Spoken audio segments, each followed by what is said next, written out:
Halo semuanya, kami dari kelompok 4 akan mempresentasikan mengenai zaman perundagian zaman logam. Sebelum itu, izinkan kami memperkenalkan diri. Anggota kami terdiri dari 7 orang. Yang pertama adalah Ana Agung Ketut Bagus Erlangga, absen 2. Yang kedua adalah Ayu Putu Sastrafuna Anandita Ravi Chandrika, absen 3. Yang ketiga adalah Igusti Bagus Mahadeva Wiputra, absen 8. Yang keempat adalah Imade Dwija Acarya Sunu, absen 12. Yang kelima adalah Iwayan Bagus Parwata Putra, absen 15. Yang keenam adalah Niketut Hani Haidi Ratih Perwani, absen 24.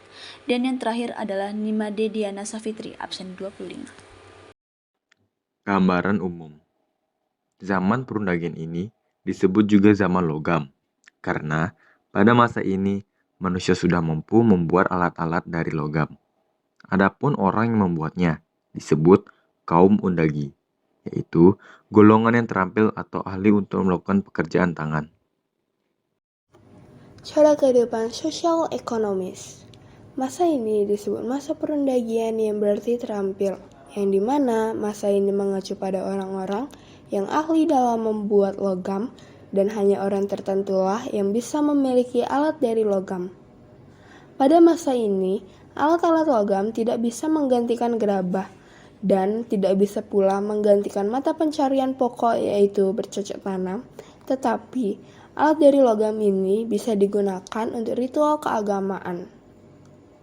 Pada masa ini, perdagangan dilakukan antar pulau di Indonesia, antar kepulauan Indonesia, serta daratan Asia Tenggara.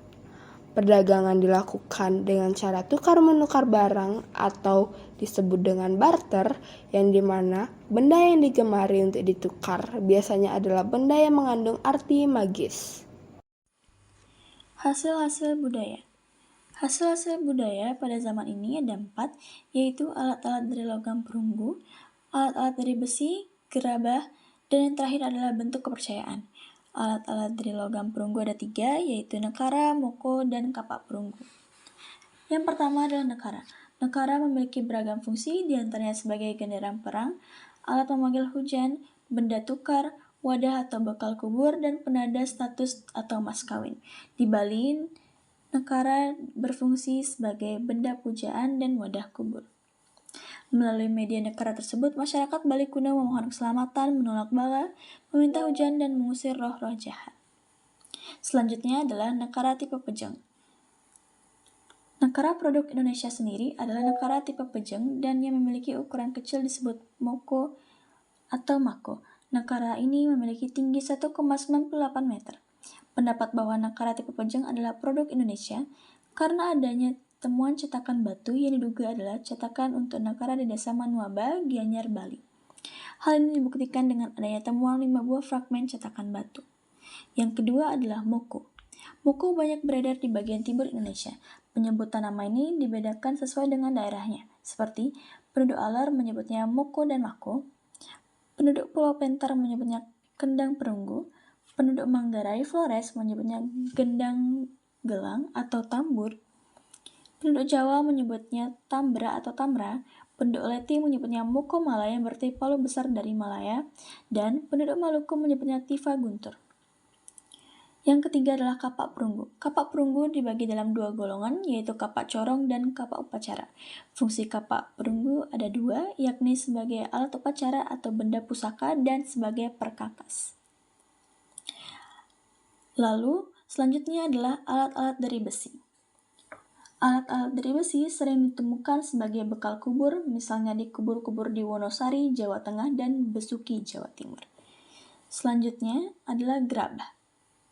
Selama masa perundagian, penggunaan gerabah ini tidak hanya digunakan untuk keperluan sehari-hari, tetapi juga untuk kepentingan upacara penguburan.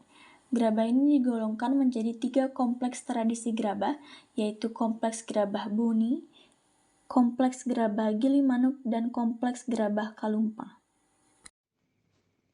Kepercayaan kepada pengaruh arwah nenek moyang terhadap perjalanan hidup manusia serta upacara-upacara religius yang menyertainya semakin berkembang pada masa perundagian.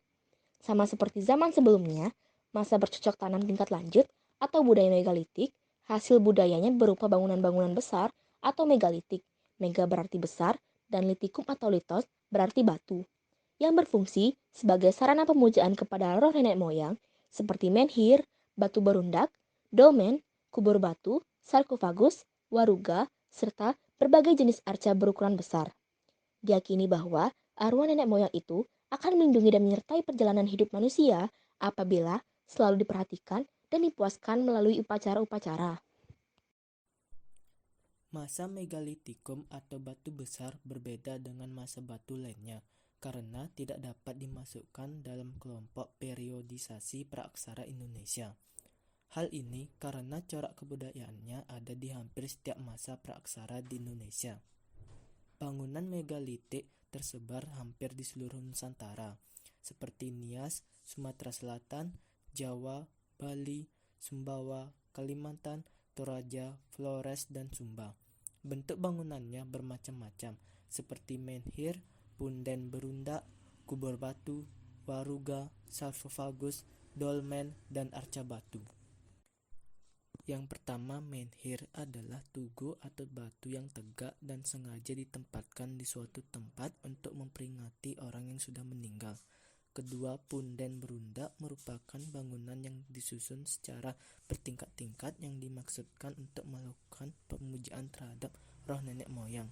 Ketiga, kubur batu memiliki bentuk yang mirip dengan bangunan kuburan seperti yang umumnya tersusun dari batu yang terdiri atas 2 si panjang dan 2 si lebar.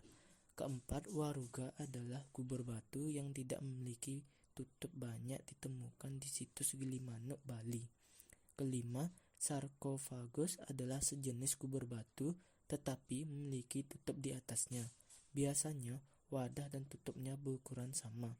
Keenam, dolmen merupakan bangunan megalitik yang memiliki banyak bentuk dan fungsi, misalnya sebagai pelinggih roh atau tempat sesaji pada saat upacara. Yang terakhir, arca batu dapat menyerupai hewan atau manusia dengan ciri negrito dan banyak ditemukan di wilayah Indonesia. Di antaranya adalah di Pasaman, Sumatera Selatan, dan di Sulawesi Tenggara. Sekian yang dapat kami sampaikan. Kami mohon maaf apabila ada kesalahan kata. Terima kasih.